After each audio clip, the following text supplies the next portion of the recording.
Hey guys, briefly I want to discuss Bernie Sanders, his defense of Cuba and Fidel Castro, and high resolution versus low resolution ways of looking at the world. So to start off, Bernie Sanders defends Fidel Castro and the Cuban Revolution, saying it can't all be bad. Fidel increased literacy rates by 10%, meaning that you're slightly more likely to be able to read the charges against you when you're facing the firing squad.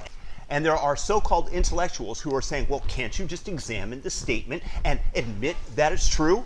Sure, okay, I admit it's true, but this is a very high resolution way of looking at the world. And by that, I mean you're looking under a microscope at a specific molecule, at the specific virus, in this case, that I would call communism. So let me ask you this. Do you think that Bernie Sanders would defend Adolf Hitler and the Nazi regime?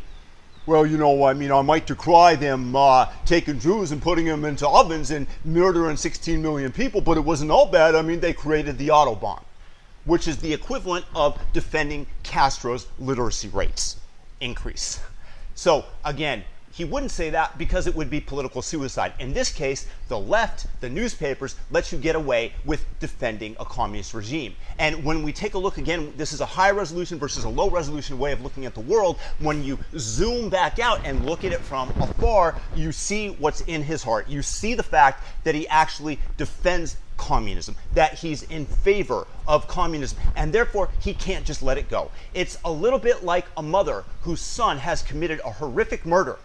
And because of the emotional attachment to him, she will say, you don't understand, he's a really great kid in his heart. He's a really good man.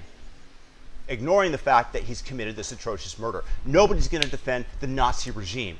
We want to take a look back. It's a high resolution way of looking at the world versus a low resolution way of looking at the world.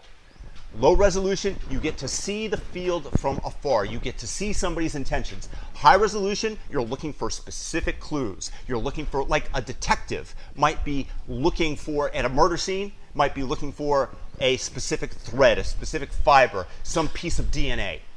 That is also valuable, but you also have to be able to zoom out. So to the intellectuals, quote unquote, who state that can't you just examine the statement individually? No, you also have to be able to look at it from afar, from a lower resolution viewpoint.